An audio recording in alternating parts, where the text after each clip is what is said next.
Hey, Kerry. Good news for you, mate. Free ALP pre-selection, OK?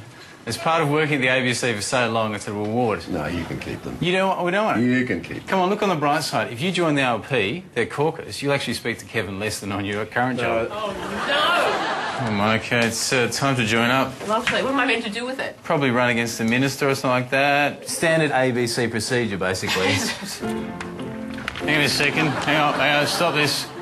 More important, we've got to give you free ALP pre-selection. Oh. You remember the ABC? You get a seat. Well done, there you go. Thank you very much. You're used to working with stuffed animals. You love Parliament. Have you approached Anthony Green on this stuff? No. I should approach Anthony. We just want to offer you a free ALP pre-selection, Anthony. No, thank you. Come on, you can pick. You'll be able to pick the seat where you know you can win. Not interested. Can I just get your ALP membership number? Yeah, what have we got?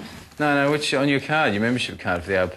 Well, it's the same as our staff number. Oh, it's crossed over. It's much easier that way. Yeah. Surely. No, I've not heard from anybody in the ALP. You mean you're below the weather guy? I must be. If you go against, like, a minister, it's better. Use your profile. Oh, OK. Yeah, anyone... So I can't go for one of the orange ones already? No, you can't take a Labor seat. That's for union hacks. I think Liberal pre-selection for Liberal? It's not out of the question. Gee, they're going to love that at the board. Yeah.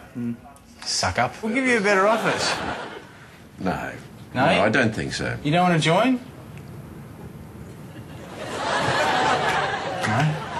Don't say we didn't offer you, OK? Now, how did you get in here? Would you like an ALP pre-selection? Come on, you're working the ABC, you're allowed to become an ALP member and you run for a seat. Kevin Rudd said so. Okay. Yeah? Yep. There you go. Thanks very much.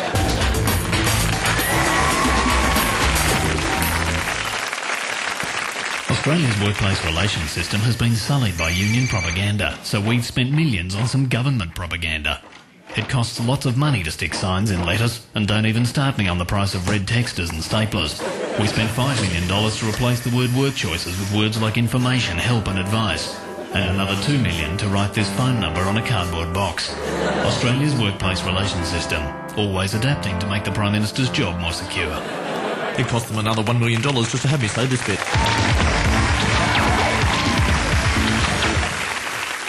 Last lesson we were taught about how current affairs shows are full of useful advice. Well, the tips just keep on coming. Forget buying meat from the butcher. You should shop the Today Tonight way.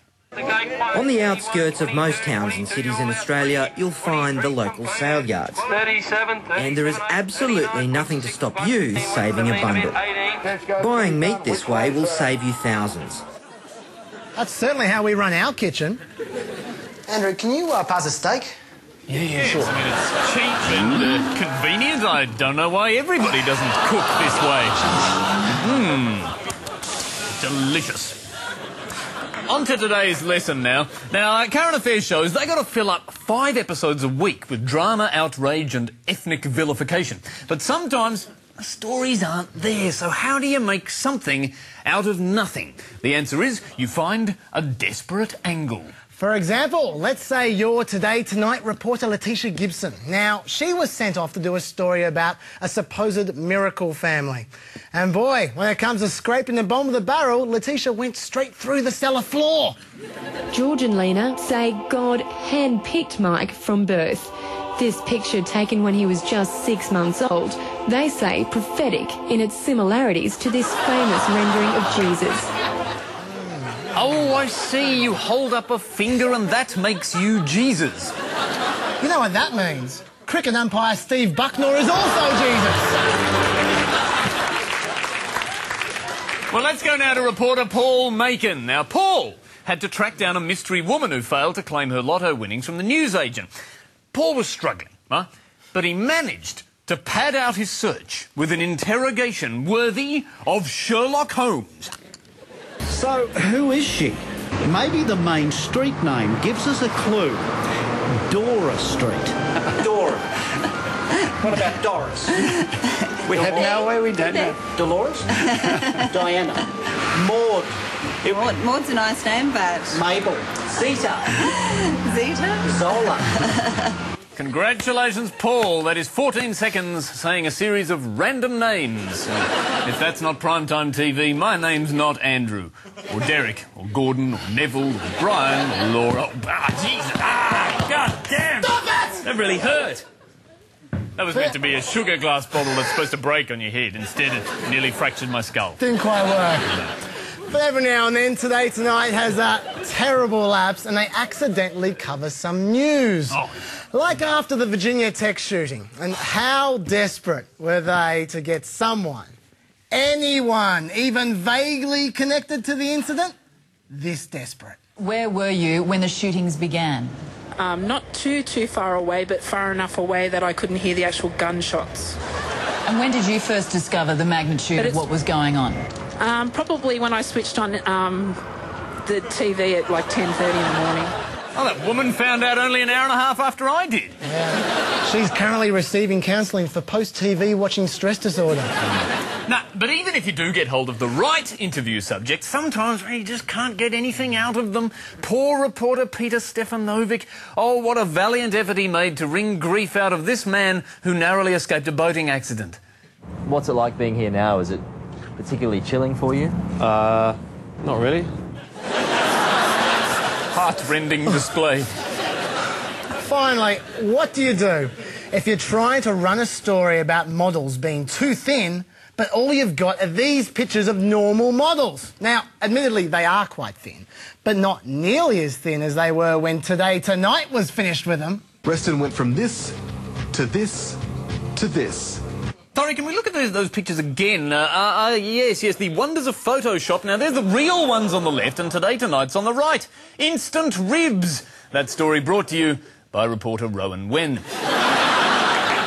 But we don't want Today Tonight to have to spend their nights trawling around the internet looking for doctored photos. If they want some fake anorexics, we're happy to oblige. I would like to speak to Anna Corrin, please. Anna Corrin, just let me give her a call, thank you. Anna. Hello. Yes, boys, how are you? We heard you needed some fake anorexics. I know we're not as fake as the anorexics you guys usually use, but yeah, you can Photoshop us if you'd like. Yeah, okay. Yeah. We've even got the ribs. I love it. So you want to take some photos of us? Yeah, let's do it. Would you prefer us to be slightly more fake anorexic? We can go kind of go. Well, do I need a checkbook? Well, that's the way you guys do business, isn't it? It's all checkbook. We do. Okay, so where's the studio? Let's take some photos. Here we go, a bit like this. This will save you guys so much photoshopping time. We could also be a fake bulimic and vomit all over you. Well, I usually do that when I watch Today Tonight.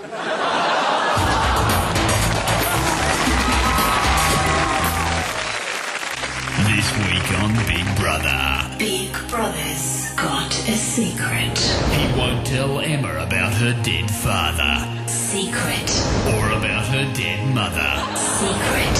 Or her dead boyfriend. Secret.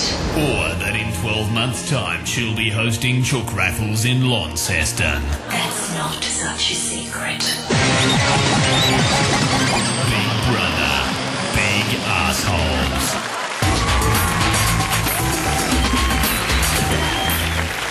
Yes, it's another fix-a-thon this week as the problems continue to pour in. First off, government annihilation, Craig. Yes, John Howard is so scared of losing, he's now reversing his policies in all sorts of areas. Dental care, solar power, education, even work choices. In fact, most of the last budget was just him reinstating funds he'd removed in previous budgets. Yeah, well, they've gone back on pretty much everything. In fact, you know what they need? One of those undo features that you can get on your computer. I mean, how much easier would winning the election be for the government if they had a simple computer shortcut?